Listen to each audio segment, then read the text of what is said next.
The next shape we have is the spiral shape. And here we have this dialog with all the shape parameters. Let's start with the first property, which is the radius. Needless to say, it controls the radius of the spiral. Segments parameter determines the number of segments of the spiral. We also have two styles for the spiral. First one is just a normal spiral, while the second one is a flipped version. Decay parameter acts as a scale factor for each segment. It increases or decreases the size of the segments based on the value we enter. For this spiral, I have used 80% decay, and as a result, its every segment except for the first one is now 80% the size of the previous segment. Like this one is 80% of this one, and this one is 80% of the second one, and it goes on like this until the last segment. If we input 100% as decay value, we will get a perfect circle, cause every segment is going to be the same size as its parent segment, which would cause all the segments to overlap on top of each other. Like most of the shapes, Spiral tool also offers some hotkeys. We can use R key to switch between the types. Moving the cursor in and out while holding down the control key increases or decreases the decay value. We can reset the decay back to its default value by pressing the right arrow key. Moving the cursor in and out while holding down the Alt key is going to increase or decrease the number of segments. Pressing the up and down arrow keys does the same thing.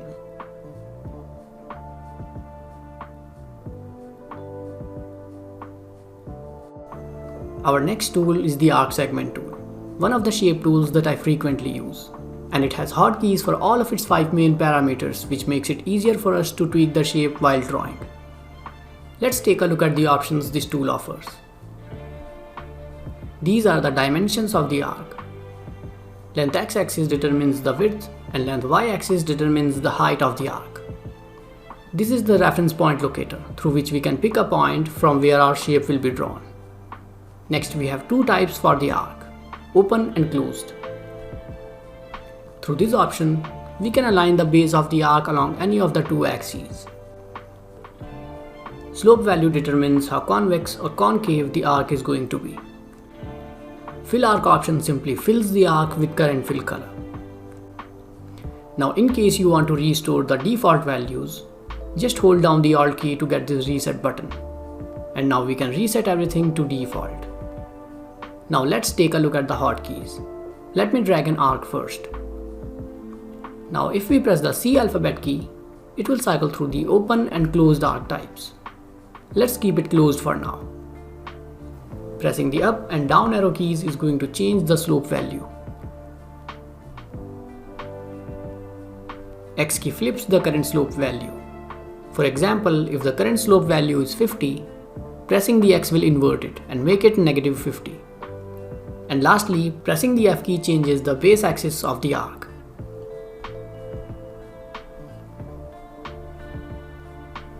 The Line Segment tool has 3 simple parameters that need no explanation. The length and the angle parameters can also be accessed from the Properties panel. Fill Line option fills the line segment with current fill color. But we have to add the distortion to the line segment in order to see the fill color.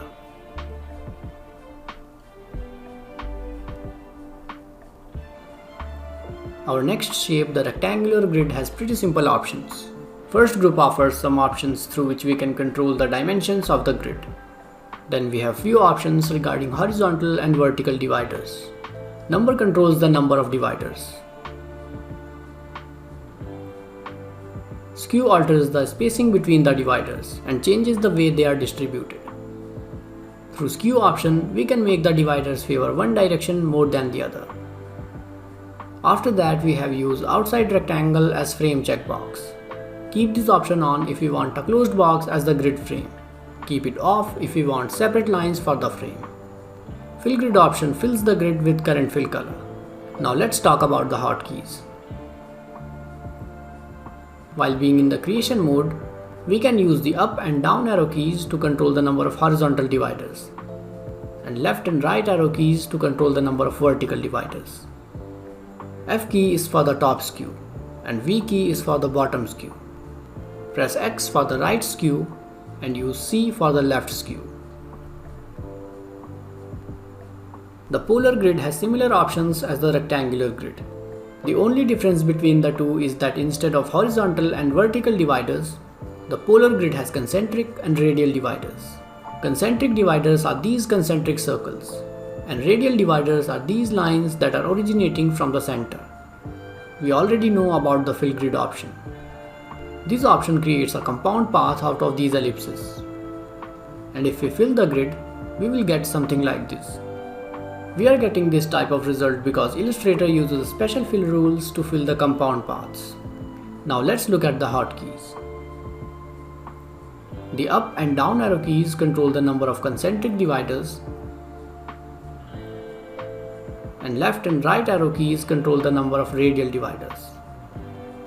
We can press the X key to skew in and C key to skew out the concentric dividers. Now for the radial dividers, we can press the F key for the top skew and V key for the bottom skew.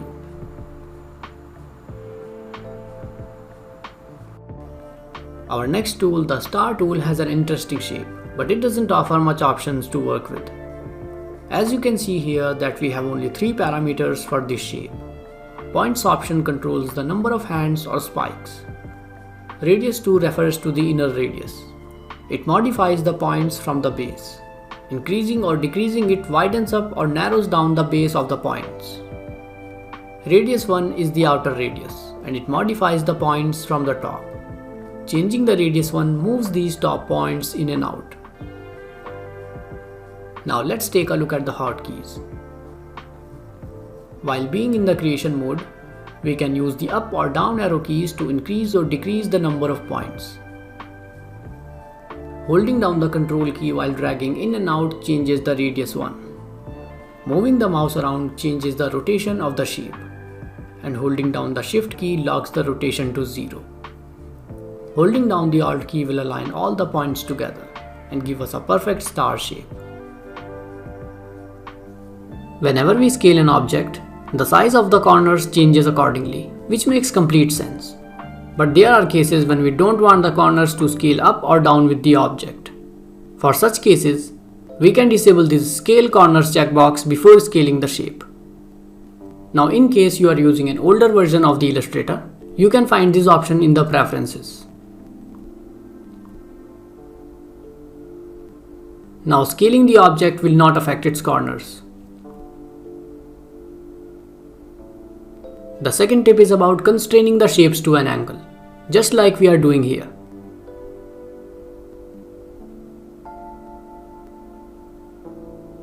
All you need to do is go to the preferences and set the constraint angle value to anything that you want to use for your shapes. We can turn on the grid to get a better idea of the angle. Now whenever we draw a shape, it is going to orient itself according to the constraint angle. Changing the constraint angle also affects the way an object moves. So if you want to move the object horizontally or vertically, arrow keys won't help you. In that case, you can make use of the selection tool. The third tip is about creating the multiple instances of a shape on mouse move. If we press the tilde key while creating a shape, it creates an instance of that shape every time the mouse pointer changes its position. Our next tip is about the click points and the alignment. The points where we click can be used to align the shapes with other objects. If we activate a shape and click on this point, we get a shape with the top left corner of its bounding box aligned to the point where we clicked. In the case of normal click and drag draw, the alignment of the points totally depends on the direction we drag in. Alt clicking gives us an object with its center aligned to the click point. Pressing the Alt key while creating the object does the same thing. The last tip is about moving a shape without exiting the creation mode. Just hold down the spacebar while being in the creation mode and move the object to where you want it. So these are some tips that can save you some time and trouble while dealing with the shapes.